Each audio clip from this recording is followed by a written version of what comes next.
Listen! Hello and welcome to Nintendo Voice Chat, IGN's Nintendo podcast. I'm your host, Casey DeFreitas, and this week we will be talking about how Animal Crossing New Horizons is now the Switch's second best-selling game. We'll be talking a ton about Paper Mario because it is the Japanese release anniversary of the original Paper Mario for the Nintendo 64, and of course, a whole lot more. This week I am joined by Peer Schneider. Hey. Brendan Graeber. Hello. And for the first time, Terri Schwartz. Hello. Terri, you actually reviewed one of the Paper Marios for us.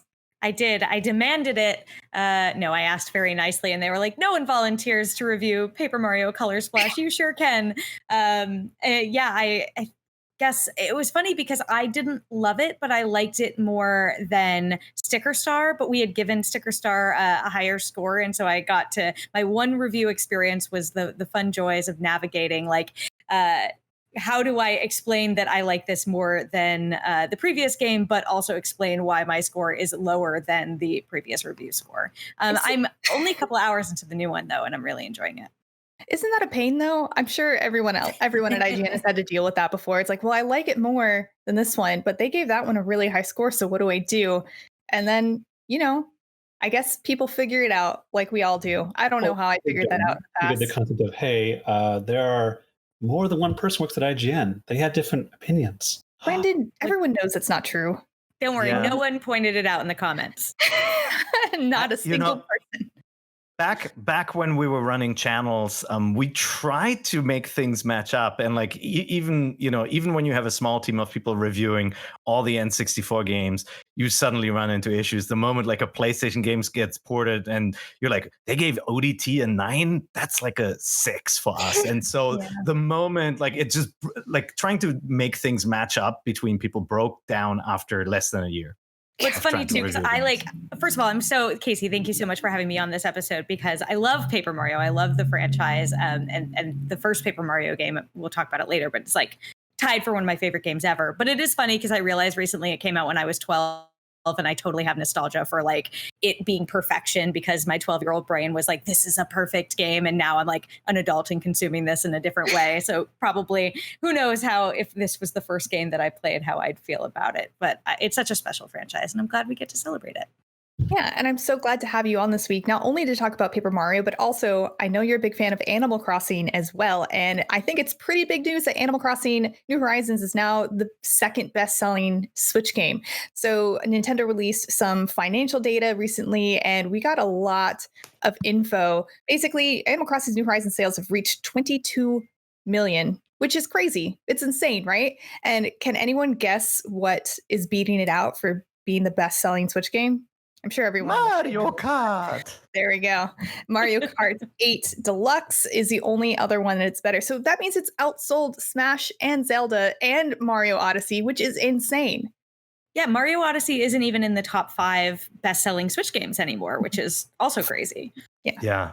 I know people always consider, games like Legend of Zelda to be system sellers or Super Mario. In the end, it is about Pokemon, Smash Brothers, Animal Crossing, Mario Kart. Those are usually at the top of every generation, unless you have a Wii Sports or some oddball game thrown into the middle. But what's even more notable is, Animal Crossing is not a complete reinvention of Animal Crossing. So it's a little bit like an Animal Crossing Deluxe, right? It's the best of all the games, just like Mario Kart is not a new game. It's actually a re-release of the last one. So it'd be nice to see what happens when they make a really new Mario Kart or a completely new game like that. I think of all the years to have to coast down the fall lineup of not a whole lot there.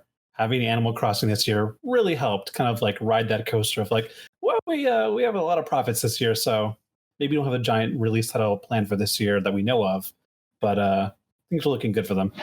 Well, I think it's so lucky that it came out when it did in a really dark way, because I think in a normal year, would we have seen Animal Crossing have this kind of response where I think what's the stat, 50% of all new consoles were playing Animal Crossing that were sold since its release.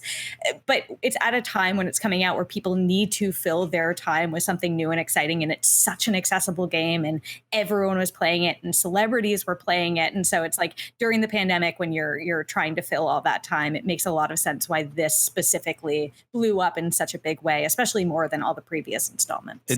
It really did get the Corona bump. And if you look at any sort of trend data available out there, if you look at, Twitter released a report on what people searched the most for, or what topics were trending the most, and like Animal Crossing is on all these lists.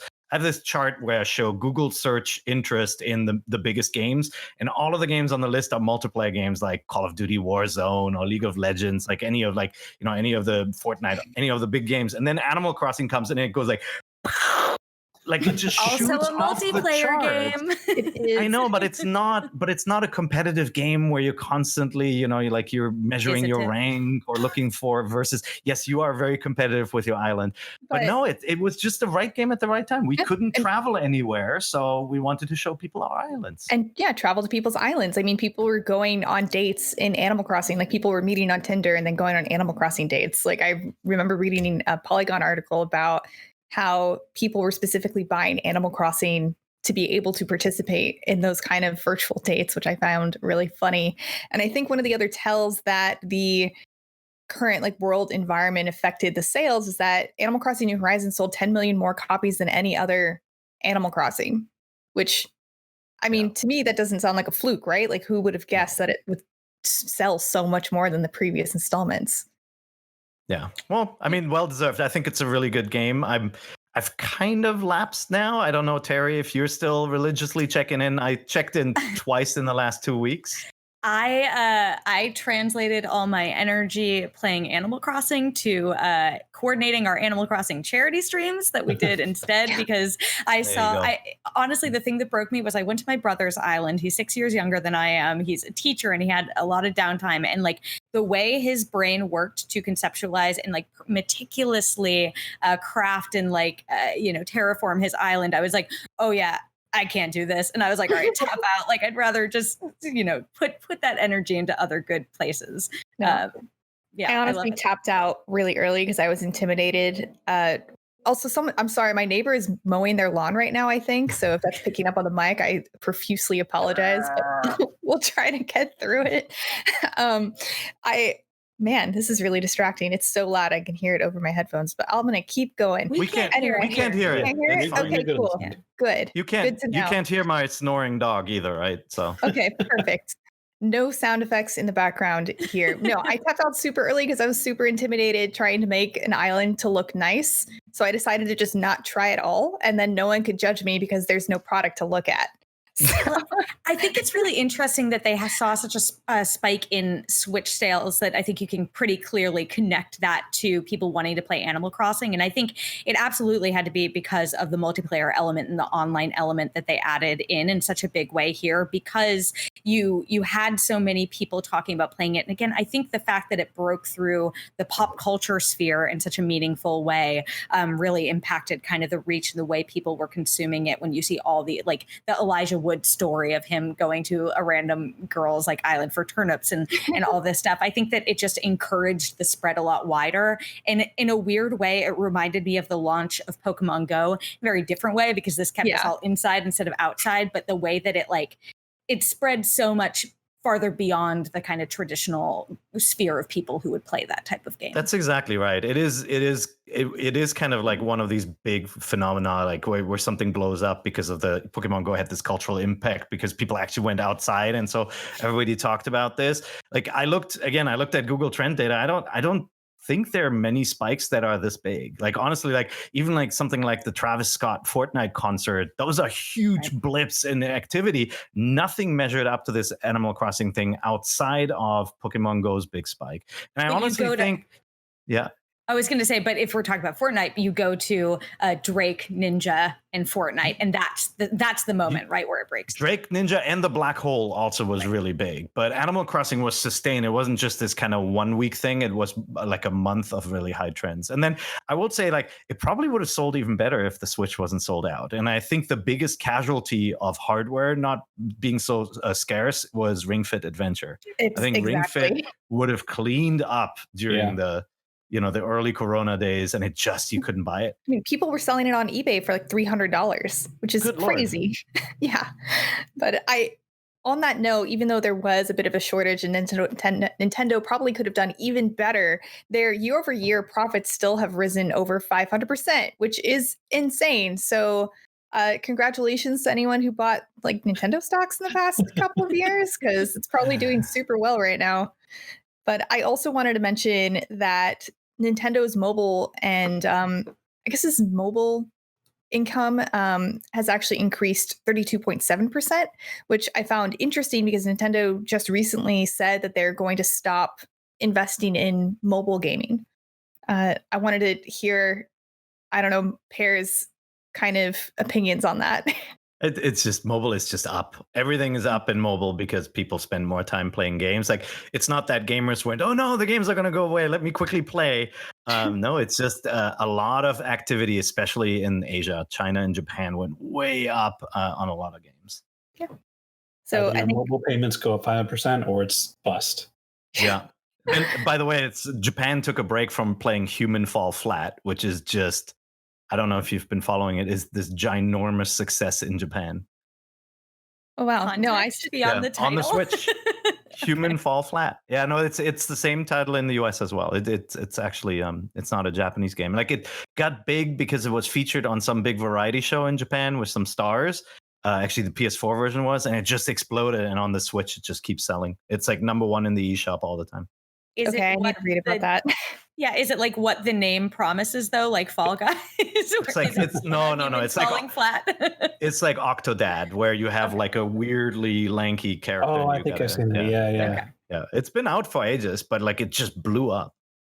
And one more thing before we move on to Paper Mario that I wanted to mention is that these sales numbers make Animal Crossing New Horizons better selling than any PS4 exclusive. Not to start anything, I just thought it was an interesting piece of data that I wanted to throw out there. Console Like- war, Casey. I know. It's like no one talk about Nintendo in the console war yet. No, I hate console wars. I think they're dumb. Don't do it. I just think it's an interesting data point. Sure. Okay, Do but you think that has anything to do with kind of like the number of key flagship Nintendo games? So they're kind of like more concentrated if you're talking about core Nintendo IPs and how many are released and what you can go to play. yeah, no, I think you're exactly right there, Terry. I think that the games that come out for the Nintendo Switch that people are excited for and buy in weight in like big droves are kind of more spread out than games that come out on the PS4. Because the biggest games that come out on the Switch are Switch exclusive, whereas PS4 is getting games that also come out on PC and Xbox and Steam and etc. Not that we don't get Steam games, but you guys know what I mean. Right. And the big difference to the last generation was that Nintendo titles, the big exclusives, were split over 2 platforms, right? So suddenly you have the Switch with 50 million install base, which is half of what the PS4 has, but it's like you no longer have, people going gaga over a game on DS or 3DS and, not on Wii U. Yeah. RIP. And now we just have this one. But we just talked about how Animal Crossing New Horizons is now the second best-selling Switch game behind only Mario Kart 8 Deluxe. And next up, we will be talking about Paper Mario, and not just Paper Mario the Origami King, but all of Paper Mario, because 10 years ago this week, on August 11th, the original Paper Mario was released in Japan. It actually didn't come out into the US in 2001, but because Origami King just came out and it's fresh in everyone's minds, I figured we'd take this opportunity to talk about a little bit about the history of Paper Mario and our favorite Paper Marios. It includes some video comments that we got from you guys back at home who sent us your video comments. So thank you for those yaps. Guys, Paper Mario. I recently, somebody asked me something about Earthbound 64, and I had to go back into our archives because I did see that game at Space World so many years ago. And as I was looking back at our Space World coverage from there, I saw that we played Paper Mario for the first time at Space World, and the signs all said Super Mario RPG 2. Oh, yeah. And so it was called Super Mario RPG 2 originally. It was supposed to be a direct follow-up to the Square game with already with the changed visuals. And then for the US, the working title was Super Mario Adventure. Huh. And I didn't know about the Super Mario Adventure then it was part of called that. Mario Story for a while. And it's like, it's a game of many names, but now it's Paper Mario. My vivid first memory of the Paper Mario franchise was the commercial that they aired on TV around it, because I thought, again, I was like 12 when it came out, but I thought it was the funniest commercial. It played so much into the idea that this is Paper Mario. I don't know if you guys seen it? Do you know what I'm talking about? I don't remember. We're there. Well, like what happens? It's just, is it Well, it's like a live action commercial where Mario is just cardboard, and so he's like being dragged. He's like on a string and being dragged through the water, and like Peach is being held over a paper shredder. And it as a kid, it got my attention in that way. And at the time, we would always get to go to like Toys R Us and get to try out games on the N64 that they would have set up there. And I remember playing it, and just falling in love with the humor at the time. And obviously coming off of stuff like Super Mario 64, it was just. For me, the N64 was my first Nintendo console, so I had never played Super Mario RPG. I've since gone back and played it and understand, oh yes, that totally, was the inspiration for it. But for me, it was just like a very interesting blending of genres that totally spoke to me. What's really interesting is you go ahead. Shout out to the marketing in general, because I remember the big thing with the commercial was also, if you had the old Nintendo Power issues or the Game Pro magazines, they just had a cutout like scissor thing I'm marking around Paper Mario and say free demo.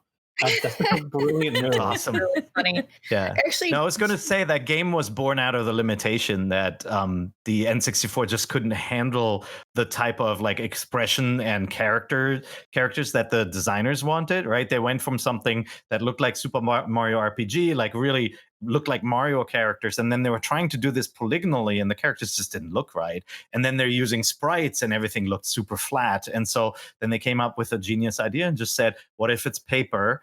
And then they built that into the game, and like paper can turn sideways to be invisible and squeeze into cracks and all of that. And it's just like this tremendous creativity born out of a limitation of the N64 just not being able to do pretty looking 3D characters. So downside is no more Geno. Upside is great new physics to play with. That's right. But I did want to mention that the original Super Paper Mario RPG was made by Square. And I believe that one of the first concept images they showed Nintendo was Mario with a sword. And they had to rework around that and make it more Mario-like, but they ended up using a similar graphic system. It was the Rare Systems graphic system that Donkey Kong used. So it looked really, really great on the Super Nintendo for its time. And they only went over to Intelligent Systems when they went to the Nintendo 64, and because Intelligent Systems was Fire Emblem's developer. So they got a different different developer known for great RPGs to start working on the new Super Mario RPG, which is now Paper Mario. And they've continued to work on it since then. Square, obviously, I mean, that's another one of those fortuitous or not fortuitous moments, depending on how much you wanted a straight up sequel to Super Mario RPGs, that Square said, hey, we don't want to be on N64 because these cartridges are too damn expensive, right? And they took all their toys and left. And so then Nintendo, to their credit, didn't let the concept of a Super Mario RPG die until they took out all the RPG elements. But, they continued them for a while. So that's pretty cool. I'm trying to... So I wanted to also just kind of go down the list. Paper Mario has generally been a pretty well-received game. Paper Mario, obviously, it scored a 9 on IGN. And then the 1,000-Year Door came out in 2004 and scored a 9.1. Also amazing. And if any of you guys want to stop me if I'm on your favorite Paper Mario that you'd like to talk about. All right. 1,000-Year Door. 1,000-Year Door, and I think we passed Terri's favorite one, though, right? Oh yeah, Paper Mario is your favorite. Tell us why the original Paper Mario is your favorite Paper Mario. Well, first of all, I will flag that the reason why I know vividly that I was 12 when Paper Mario came out, continually dating myself, is that like someone recently posted a tweet where they were like, what were your favorite games that came out when you were 12? And I looked back and it was like, oh shoot, all my favorite games like still that like hold that special place in my heart seem to come out from around that window. But again, for me, I love RPGs. And for me, taking this franchise I loved that was not only a very funny game, but also the mechanics I thought were really clever. I love that it took all these familiar elements from Mario, but really translated it into an accessible RPG with again the physics and playful like functionality of people being paper, and what does that mean and how does that affect not only the story but the way you play the game. I just found it immensely playable and have revisited it every 5 or 10 years if I can since then, and every time like again I have that nostalgia, but still find those things that I love in it there. And I think for me, holding that so close to my heart, I miss that core RPG element of it, as it's become a bit more of like an action RPG, and they've experimented with the combat system a lot since I think post Thousand Year Door. And every game I'm like, just go back, just like do the spiritual successor to Thousand Year Door. What is this Origami King combat system? Again, that's I'm clearly biased. I appreciate that they riff on the combat system in some fashion, but like, so my favorite one is Thousand Year Door, the follow-up to Paper Mario. I felt like they took everything that was great about the first one, then they added more like crazier scenarios. I loved all the NPC characters that go around with you, having like kind of a second character with you was just really cool. The battle system, obviously with the timed presses. And then, it was a role-playing game, right? Whereas the later games were all action adventures. This one had RPG leveling. Mario went up level by level. And every time you leveled up, you had to decide where you put your points, right? Do you want more health? Do you want more flower points? Whatever. And you had to make these decisions. And so your paths could be slightly different depending on the player. But it's just obviously a lot of stuff evolved since then. And I really like a lot of things about Origami King. There's so much there. The writing is just night and day. It's just so much better now. And there's so many clever little mini games and game shows and all of that stuff. But like, the battle system just is never as good again as it was when battles counted for something and not just coins. But that skill of knowing when to tap and having that cadence down over the years remains. So knowing when to whack the hammer. I think that was something that Miyamoto came up with for Super Mario RPG originally, and it just kind of stuck with the series ever since. I think he wanted the turn-based combat to have more action in it. So action commands. Brendan, what is your favorite Paper Mario? The next one on the list, Super Paper Mario, but that's only because I've never been a huge RPG person. I don't know what scared me away from turn-based combat and party members. Like, I think it maybe was a feeling of like you couldn't always have everyone in your party at once. And I'm like, no, I love everyone equally. I want them all to be here at the same time. Aww. So even though on the Wii, the Super Paper Mario like kind of was the end of like the RPG, you could still gain levels, but it was like very like behind the scenes. Your attack power would raise a little bit. You get more little health, but like there was no more stat allocation or items to equip. But I still really like the story that they invented with this one. It was like this really weird other dimension, this like really mysterious character. It also is the incarnation of the mysterious Mr. L, the Bizarro Luigi. Yeah, that I really liked. He just became a bad guy for a while. Paper Mario had a lot of really interesting characters for sure. Yeah, it was very different, and like going to different universes and seeing like, oh, it's not just about having toads and Koopas and Goombas. Let's go to a samurai world for a bit, or let's go to like this prehistoric caveman world where they'll all say crag in every single word they say. And like, it was almost very similar to Majora's Mask, where there's this ever-present like black hole, like end of the world thing formed behind you, and it's always on your mind. And you think like, you know, spoilers for a long old game, you think like you're supposed to save the world. And then at one point, just like, actually, no, everything got something like the abyss now, where all the world's gone now. Bye. You kind of had to like pick up the pieces. It was such a different change of pace that I really enjoyed. Edgy. The villains were really good too. I remember the villains were pretty well developed. Going past just being Bowser. Shapeshifter one, Mimi. Yeah. That would turn to like a spider. Freaked me. Ugh. I know that liking Super Paper Mario is kind of divisive because it got away from the turn-based RPG that Paper Mario and Super Mario RPG was known for. But I mean, this was actually the first Paper Mario I played. I know I'm terrible. I shouldn't even be here for this discussion. The only Paper Marios I've played are no. I appreciate it. I think that's probably why they stuck with it, right? Because it suddenly became a bit more accessible than just the RPG crowd. Mm-hmm. Like, that's interesting that that's how the conversation has turned, because I remember at the time, at least in my limited friend group, like people seem to respond really well to that shift. And I heard more people talking about that, again, within my limited sphere, like pre-Twitter and all that, in terms of, going from Paper Mario. It did. A lot of divisiveness is just really when you pick these games series up. Yeah. Right. It did receive an 8.9, which is very great, almost amazing. So it still scored pretty well on IGN. Yeah, take it on its own. It's obviously a really good game, but it's tough always if you're a fan of a franchise and something changes, right? Like Zelda 2 is the biggest example of that. Yeah. People said, I don't want that, even though Zelda 2 is a perfectly fine game and a really cool side story. Yeah, there we go again. I think it's telling, though, that, well, unless, Casey, what's your favorite part? Paper Mario game? I feel unqualified to tell you what my favorite is because I've only played Super Paper Mario and Sticker Star. So Okay. So go back and play Paper Mario. Yeah, I want them to come to the Switch. Please put them on this. I still a bigger issue too is that there's not a lot of avenues to go back and play these classics. I've wanted to play Thousand. Oh, I was going to just say have wanted to play Thousand Year Door for ages. And is it even on Wii U to play, or is it only on GameCube that you would have to go back and play it on? No, you would have to hook up a GameCube. We got one hooked up here. My daughter actually replayed it. I'll drive up. Oh yeah, Wii. Yeah, you can use your Wii. Or you can get on eBay for like $800. Put the tiny disc in. And I have it. Oh yeah, those discs are scary. Out of all of my Nintendo consoles, my GameCube was the only one that started to malfunction. It was the disc reader. It stopped reading discs. Wow. So I no longer have my original purple one. I have a silver one now. I had a Wii break.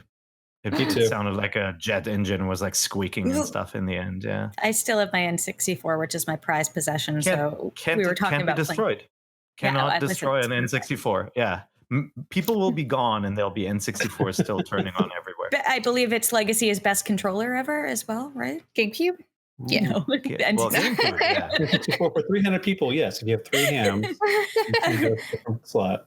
The reason why, Casey, I double checked to ask what your favorite would have been is because, like, I think it's telling that for each of us, the first 3 are the best. Because to me, after Super Paper Mario is when the gimmick started to overtake the franchise, and like you can argue that the gimmick of it being Paper Mario is like kind of core to the DNA. But I think with Sticker Star and Color Splash, and even a little bit to Origami King, again, I'm not super deep into it, but like the gimmick becomes so part of like, here's what sets this one apart.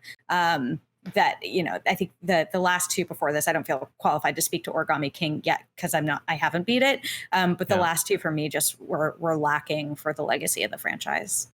I think another interesting to point out is that I think when Intelligent Systems made a demo for Super Paper Mario for the Wii, when they presented it to Miyamoto, he said it was an exact copy of the original Paper Mario and put them back to the drawing board. And they came back again with a kind of like updated one. And then he said it was boring.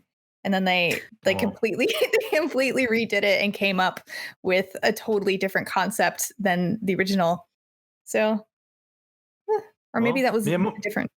Miyamoto is not an RPG guy, so you know, but it means that people keep trying new stuff, and once in a while you get Mario and Luigi Paper Jam. Which actually, I think this was. I'm talking about Sticker Star. I'm talking about Sticker Star, not Super Paper Mario. Sorry, apologies. I see. Yeah, all the comments were Sticker Star. Sticker Star could have spent a little longer in the oven too. So yeah. And to Peer's point, though, this was also kind of a merging, like a diverging paths moment when the Mario and Luigi franchise kind of broke off as the RPG franchise, whereas Paper Mario went off to the more adventure, almost adventure puzzle by this point, not even action adventure, because a lot of it's just like solving these combat scenarios. But then we had Mario and Luigi, and then the Superstar, Partners in Time, Inside Story, Dream Team, and like that still kept the level ups, the turn-based combat, and they've had their share of gimmicks too, but they've at least kind of stayed true to the you will level up and you will gain experience and you will have these turn-based scenarios, even if it's simplified. Do you think that's something to the fact that those were largely handheld versus console? Did they not feel like a core Nintendo, I don't know, RPG could sell consoles in the same way if it was a more traditional JRPG format? Who knows? Interesting point. It might also be intelligent.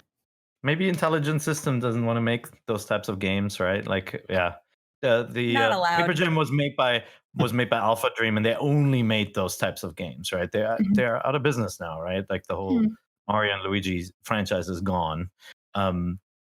But yeah, sometimes it's also the developer's preference, right? If you get a strong game designer who says, you know what, I'm bored with RPGs, I want to do more action-oriented stuff, you get different games. Yeah. And I just wanted to quickly finish running off these scores that Paper Mario has gotten. Super Paper Mario got an 8.9, Sticker Star got an 8.3, Color Splash got a 7.3, Mario and Luigi Paper Jam, I completely forgot it existed. I don't know what score it got. Like a 6. It's a 6. It wasn't good. And then the Origami King got a 7, which is good. And it may have, if we still had our old IGN scoring, it might have scored better than Color Splash. I don't really know. But it is good. They're both good either way. But on that note, I did want to show some videos, some yaps that some of our viewers have sent in. And this first one is Patrick, and he's making the case on why the 1,000-Year Door is his favorite. And actually, a lot of people said 1,000-Year Door. So here we go. In 45 seconds, why Paper Mario The 1,000-Year Door is the best game in the series. Here we go. The battle stage with its interactive audience, how they throw items on stage, or sometimes you have to smack them out of the audience if they're troublemakers. So cool. The integration of paper abilities, turning the paper airplane, bow to tube, is just so creative. The CD nature of Rogueport is such a cool world to explore. And the fact that they use the piñatas from Mario Sunshine as gangsters is so funny. You can get a Yoshi that has different colors depending on when you load the game. It's so cool. There's this completely optional partner to be found in the game that's secret. That's awesome. If you equip a Wario and Luigi badge together, those color combinations turning into Waluigi, it's just so good. So good. What a good elevator pitch. There's so much stuff in that game that I forgot about so much of that. Well, thank you, Patrick, for your video comment. We appreciate it. And this next one is from Andrew. And his favorite is also the 1,000-Year Door, but he makes a case for the Origami King instead. As far as Paper Mario goes, I know everybody tends to say that 1,000-Year Door is their favorite, and I totally get that and understand it.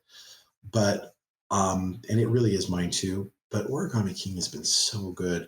The Bomb section really kind of messed me up for a day or so, and there's just a lot to like about that game. But I will say this, I know everybody wants 3D World, Mario 3D World to come from the Wii U to the Switch, and I do too. But good grief, I would not be sad if Color Splash, Paper Mario Color Splash came over to the Switch as well, because that is a dang good game and totally underrated. Anyway, thanks for having me. See ya. Would you say Color Splash is underrated, Terry?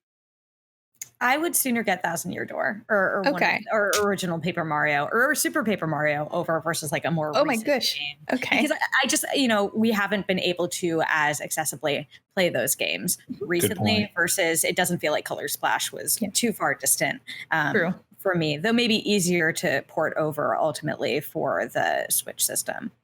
Yeah, no, I think, look, it depends on what kind of RPG, what kind of battle systems you like too. I think there are a lot of people who are not loving the kind of like the turny puzzle style of Origami King, and there's some people who really like that, and same with like card battle systems. There's some people who just loathe them. Thank you so much for your video comment, Andrew. And this last video is from Adarsh, and he's making a case for Super Paper Mario, like Brendan. Oh my God, the Dragonite. I love it. Hey, NVC crew, huge fan of the show here. So my favorite Paper Mario game is actually kind of a controversial pick, and it's Super Paper Mario. I think the reason I like this game so much is because I grew up playing it, so I have a sort of nostalgic connection to it.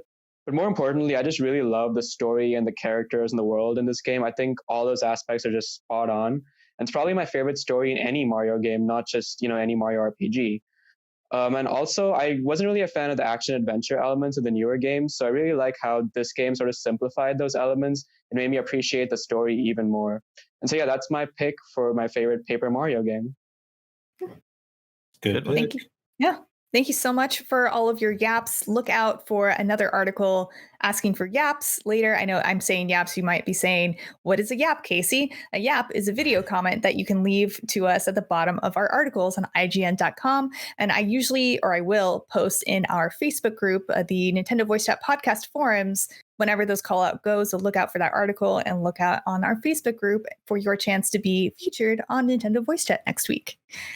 And with that, we just finished talking about Paper Mario.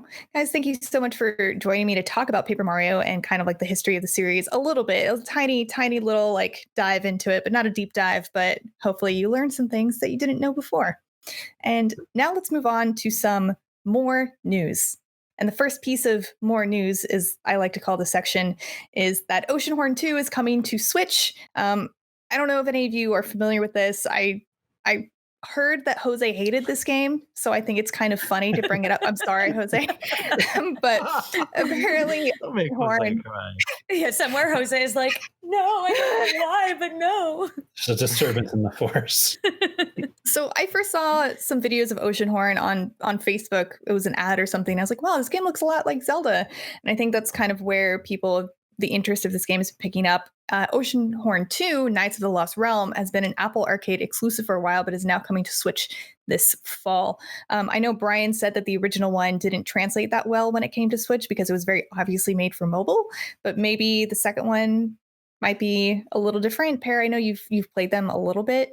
I've only played the first one. I've been meaning to play the second one on Apple Arcade.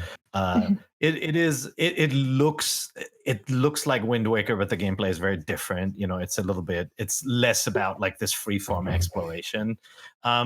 They're competent games, but it's a good approximation of a Wind Waker-like adventure for a phone. And so the moment you put it on the Switch, it suddenly sits next to these sprawling adventure games. And like, we'll see. Maybe the second one is just upgraded so much that it can hold its own. I'll play it. I guess we'll check it out when it comes out. And this next piece of news is that Crash Bandicoot 4, It's About Time, may be coming to Switch. So we know it's coming to the PS4 and Xbox One on October 2nd, and Sane Trilogy also came to Switch about a year after its PS4 release. But someone found some placeholder code on the game's website for the Nintendo Switch version. So how likely do you think this information is to be true? Well, I don't know if the placeholder code is the giveaway because, you'd have to compare it to other entries on that website and see whether that placeholder code is just always visible, always in the back end, and not just for this title, but this person may have done that. But Crash just does well on, any of these platform games just do really well on Nintendo Switch. And so, yeah, it makes sense. I think it's very likely this will come over. Yeah, I don't think anyone would be upset about it at all.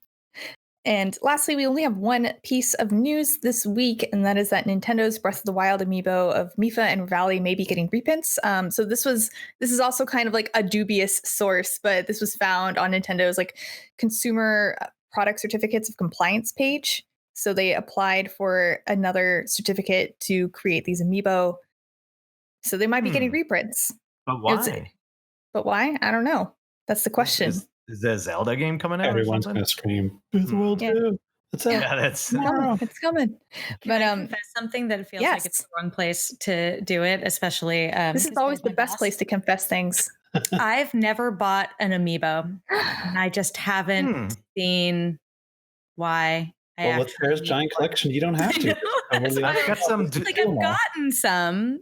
I've got some duplicates. Okay, this is usually how I get them, but I've never actually used one. They usually just sit on my shelf, and I've never felt the need to purchase them. So maybe I'll need the elevator pitch from Peer. But I feel like it's more a collection thing versus as much implementation. Right? The use of amiibo in games is pretty bad. It's not great, right? But it is like for kids, it's cool to have this magical moment of a toy interacting with a game. That's cool. It worked well in Skylanders, but no, a lot of the later games also they were kind of like an afterthought. Like the Breath of the Wild implementation with the wolf was pretty cool to unlock. That's what I was going to say. I really liked that. And then if you scanned any others, like items and fish and whatnot would fall from the sky. That was pretty fun. You get some like unique loot that was pretty cool. Yeah.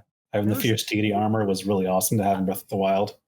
Yeah. But they're all about, like, they're cool figures. They look really good.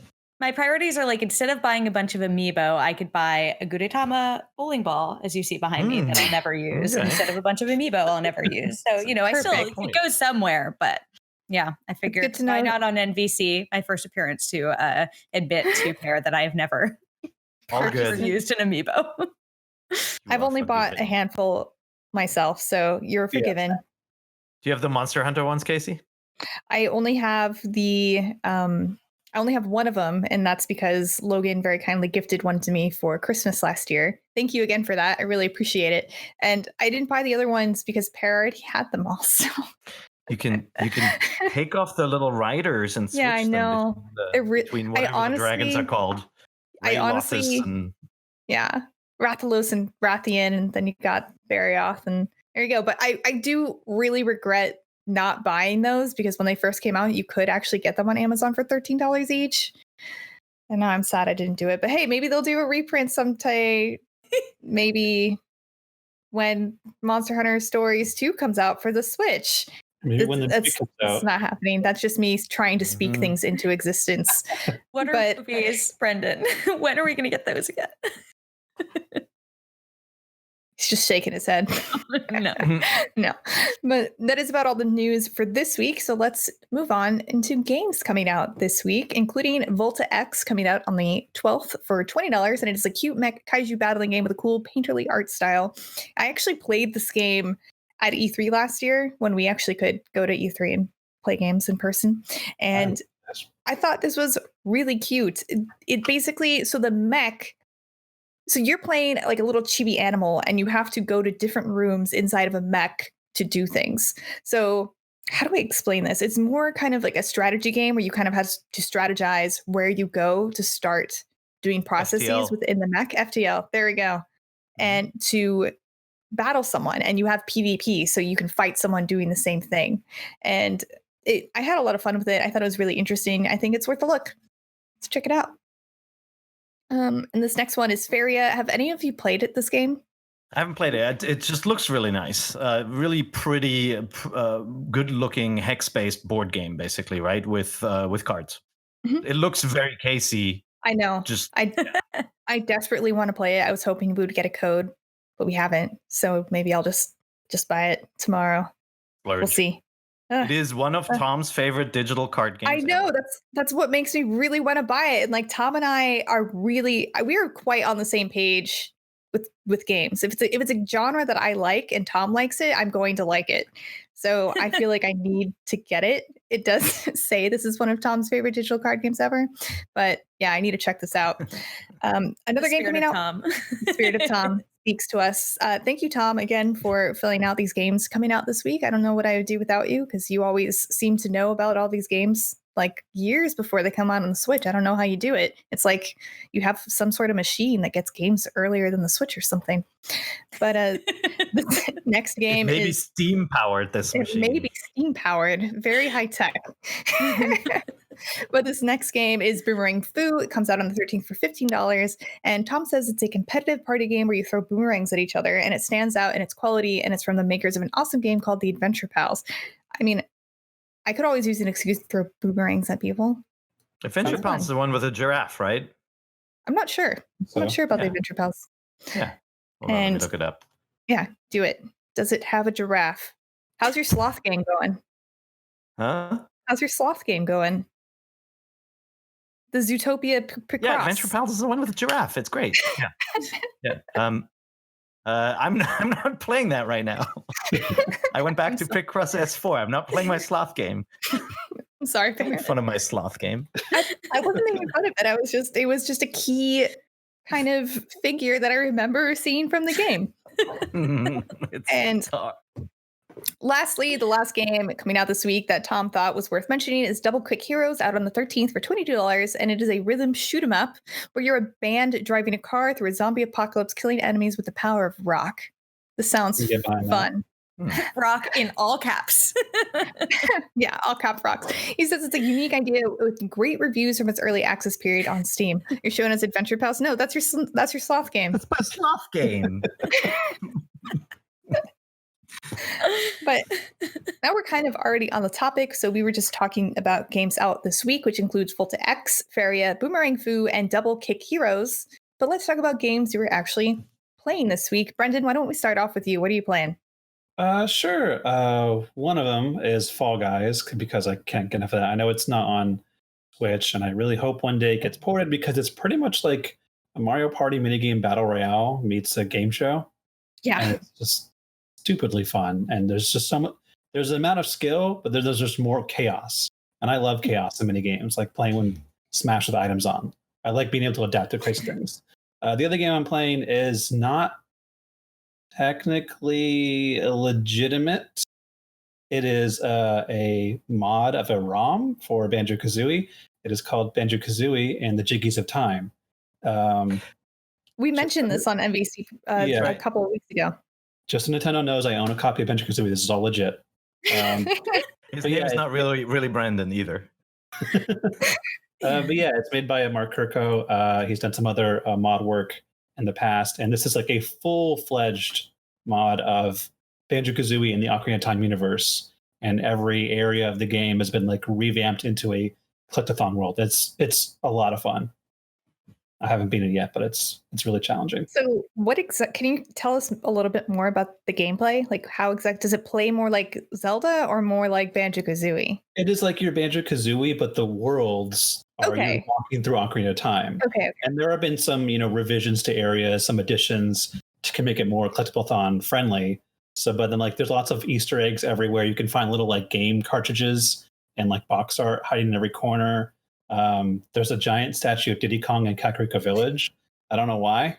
But there are actually some really challenging areas of like figuring out where to get all the jiggies, all the notes and stuff. Like you have to like platform across some pretty crazy areas. But it's also cool because like they take ideas of like you only saw bits and pieces of Hyrule Castle, but in this one you get to actually climb to the very top of the castle and find a jiggy on top.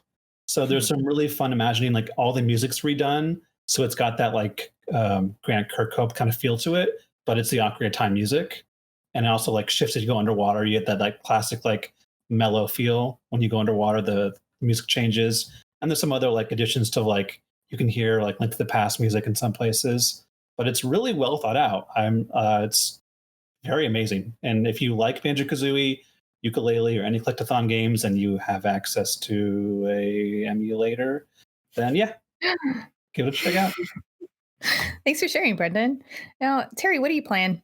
So I weirdly am playing the Final Fantasy IX port on Switch. So I had gone back a couple months ago at this point, and I had never played Final Fantasy VII, and so I played the Switch version, which I know is weird, but like the Switch is the best console, and I would play anything on Switch over anything else for how just enjoyable it is to play that console wherever I want. So my husband has never played Final Fantasy IX, and we wanted something to play together. And so after I beat Final Fantasy VII, instead of playing Final Fantasy VII Remake like a normal sane person, which I bought but have not played yet, we decided to get Final Fantasy IX, and so we've been playing it through. We've been doing it kind of in dribs and drabs, but we like had to leave the house a little bit, and so we went to like Joshua Tree in the middle of the desert and just played video games for a couple of days. And my plan was to play Paper Mario Origami King, which I also am like a couple hours into, but really we got to the point in Final Fantasy IX where like it gets good. We're almost done with the disc 3 portion and all that. So in all my free time, instead of Fall Guys or Paper Mario or doing like any other number of things I should be doing, I've been playing Final Fantasy IX with him instead, and it's really fun. The port is weird though. I don't love it, but the game is great. What's weird with the port? So I went from playing the FF7 port, which I thought was really well done and just well optimized for like a modern gaming experience that kind of got rid of some of the things like the lag in between battle, like that it could take for a battle to start, and all of these elements that, going back to the actual disc version of those games can sometimes be hard in a modern day. Apparently, which I did not realize, the FF9 port is from the mobile version, the mobile port of Final Fantasy IX, which makes a lot of sense because I wouldn't call it the smartest port. A lot of the stuff you have to go through like the start menu to make changes instead of just being able to press like the R and L triggers. Weirdly, some of the lag is still there in the battle startups, which I don't understand. Like they could avoid that. And the sprites themselves like just feel out of place against, they've updated the sprites, but not any of the backgrounds. So it's still kind of hard to navigate. But I haven't been able to play the game in a while because my physical copy had some issues with it. And so it's been nice to just return to it, and it's that, like Paper Mario, is one of my favorite games of all time, and again came out in the same era. So it's nice to see if it like holds up as well, as I have all this nostalgia for it, and I'm really enjoying playing it instead of anything else I should be doing. That's fine. Sometimes it just happens. Terri, what are you playing? You know what game could use a fast run button like FF7 Sport is Paper Mario, the Origami King. Once you're done with a lot of stuff, which I finished the game, I enjoyed it a lot. I think it's really cool. It is held back by not having an RPG leveling system, and the battle system outstaying its welcome, but the boss battles are so freaking awesome. It's got so many clever areas, but it could use some more help when you're trying to chase down all the toads and all the things. In the end, you got little accessories you can equip to help with detection, and obviously you can see where you're missing stuff on the kind of the map summary. But like running faster would be really nice in that game. That said, it's great. I'm actually wondering, I was struck by the fact that there's an area in the game that reminds me a lot of Kid Icarus. There's an area in the game that reminds me a lot of Wind Waker and Zelda in a way. Like I'm curious if any time in the development of this game they thought about doing little Paper Zelda jokes or something, because there's an area with trials named after the three pieces of the Triforce, and like, you know, it's got these little, it's not like spelled out or like Zelda themed in any way, but it's just like so many coincidences that I can't imagine actually are coincidences. Honestly, like Origami King, like if you're still on the fence, it's super enjoyable. Terri, you're still in the portion of the game where I don't feel like it's come into its own. It hits its stride and kind of like the boat in the desert areas, and like I know I've heard you guys, I've seen like in the Nintendo voice chat, like internal IGN channels, you guys dropping things like the desert level and stuff like that. So I'm looking forward to what I have to look forward to. I'm almost at the end of like the red streamer portion. I'm not sure. It's kind of like the first world that you go to figure out what's at the end of one of the streamers. So I found all the toads, I've unlocked a lot of that level, and I'm just about to kind of go up the mountain. Terri, you just asked about how Pear thought about the battle system, because you don't really like it. Yeah, I've heard that everyone really likes the boss battles, so I haven't gotten to that point yet. I've like whacked some big paper mache Goombas and what have you, but I feel like I'm on the brink of the actual boss battle, and I'm excited to see like what it is about them that people like so much. So no spoilers, anyone. Yeah, the regular battles just don't get better, because you have two types of attacks, basically. Attack in a straight line and attack with a hammer in a four square, kind of like four things. And like you can get items like fire flowers, but they do the same thing as the boots, like, as you know, and like it's weird puzzle. You'll never encounter like ice enemies and then like it works better in the boss battles, but you never like encounter an ice enemy where you really have to use the flowers. It's like, it's just easy once the battle starts, and you're never really threatened by anything. And so it's imbalance. And then on top of that, it gives you a lot of help. So if you don't like the battle systems, always pay the toads money so that they solve part of the puzzle for you. And then there's actually an item you can go into the menus and turn on this hint system so that the battles are even or easier. So you can escape. That's the thing. You say they're easy, but I'm filled with spite over the idea that I actually have to pay the toads, and so I'm kind of like resistant to it thus far. But I've definitely died a couple times because I didn't figure out the puzzle right, and it just like go to our guide on IGN.com. There you go. Give the toads 200 coins. That's all, and you make more than 200 coins on each battle. So you'll always have money. Confused why, like 2 hours into the game, I had 10,000 coins, and it makes a lot more sense now. They're expensive collectibles. If you completion this, you got to buy some expensive collectibles. Yeah, but it's really good. I really enjoy it. I think it's a really good game. And then I played a ton more of Picross S4 for some odd reason. You know, like.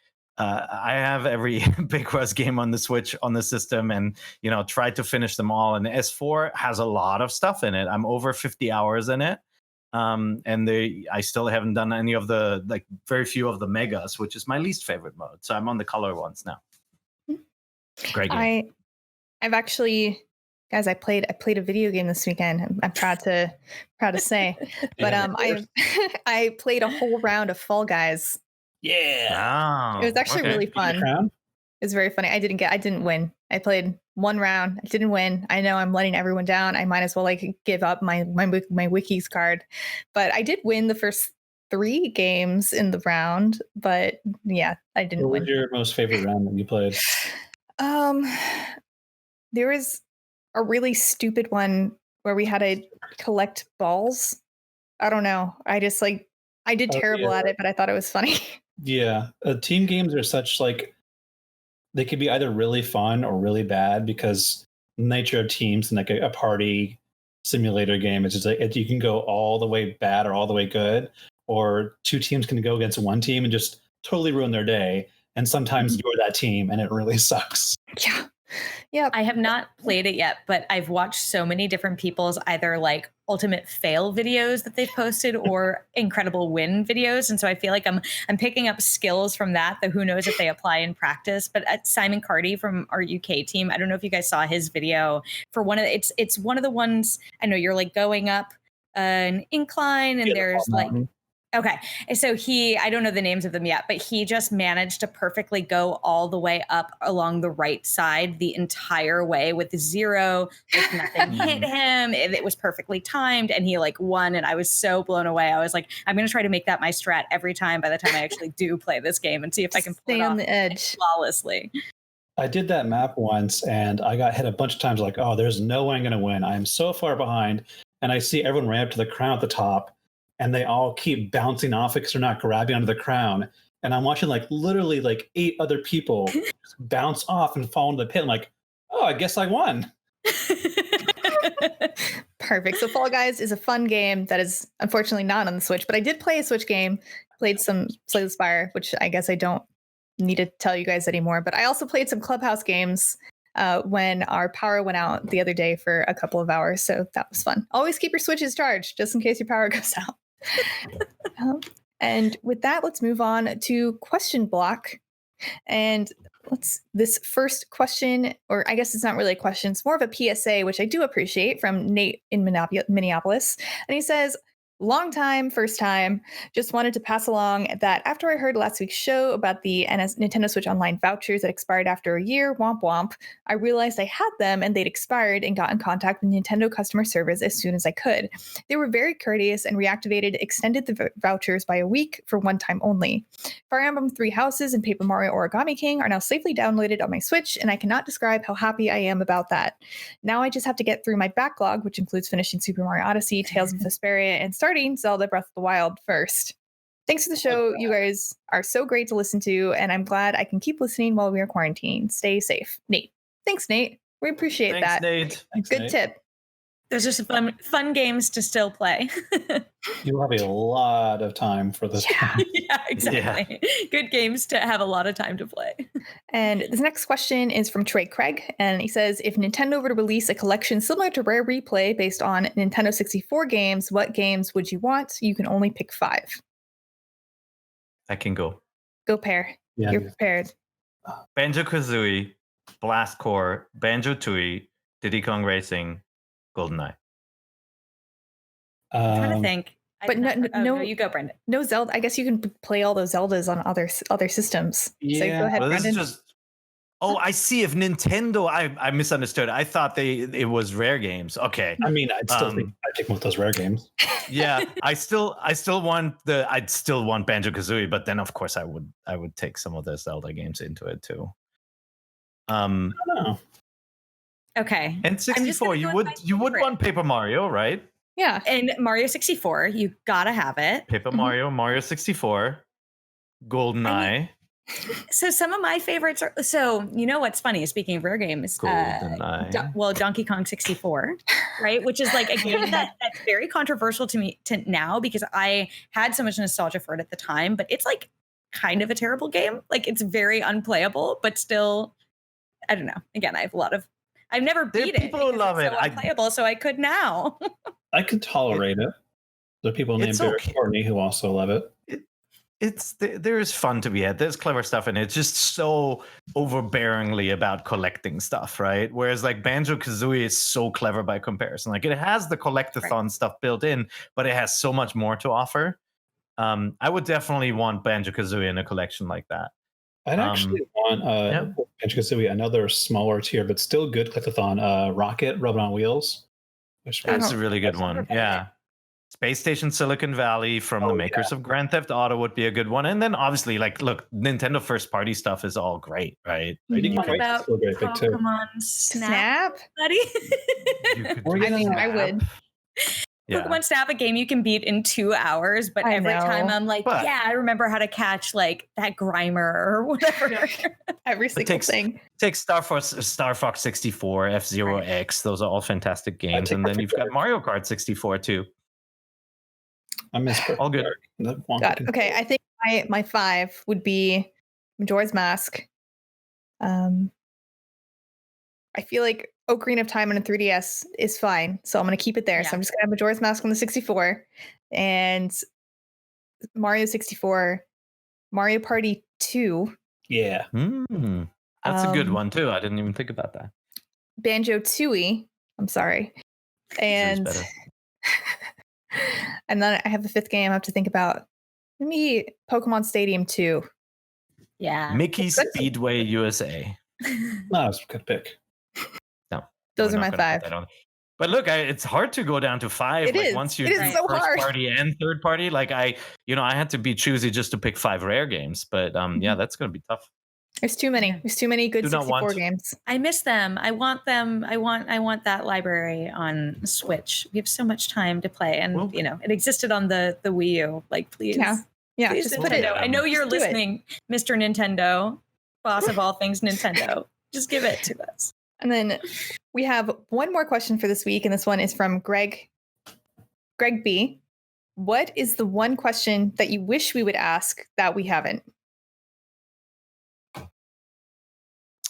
I should take this one, right? Yeah, go for it. My first time getting. No, I'm kidding. Go ahead. Yeah. No. I think the question you should ask is, Peer, will you in 1 hour tell me how great the role-playing game Live Alive is from Squaresoft for the Super Famicom, and how it's a tragedy it hasn't been brought back? That's what you should really ask. 1 hour. Here's the question. You always say get the thing, but what is the thing? That's the question you should be asking. Yeah. What is the thing? You should ask us. Is it even attainable? Yeah, you should ask us what the thing is that we want and how to attain it, and if it is attainable in the first place. Yeah, or was it taken out and it's no longer in this final version of life? All right. Enough about wizards. You should ask us, what would we do if a mage cast a spell on us? That's totally different from what you guys have been asking so far. Or a warlock. Or a witch. Or a warlock. Or a witch. Yeah. Or, I don't know. I'm trying to think of other things that cast spells, but I'm drawing a blank. There's lots of things that cast spells. Sorcerer Supreme. Sorcerer Supreme. There we go. That's the question you should be asking us. But Terri, Brendan, and Peer, thank you so much for joining me on Nintendo Voice Chat this week. I really appreciate it. I'm so glad we can finally get you on, Terri. Let me tell you, this was a dream. So great. I appreciated it. It's been a long time coming. We've been trying to get her on since like the April. I don't know. It's been a while. A couple. Terri is super busy doing a lot of different awesome things. But Brendan, I canceled a meeting with our publisher to make us here and. Ooh, I'm gonna tell him. Priority. No, he knows. He knows. I'm sorry, but thank you so much. Anyway, that is all for NVC. Remember, you can submit your own questions to nvc@ign.com or submit them on our Facebook page, the Nintendo Voice Chat Podcast Forums on Facebook, of course. And you can catch NVC every Thursday at 3 p.m. on your favorite podcasting platform, ign.com or YouTube. And remember, Nintendo Voice Chat is the only place you can Get the thing.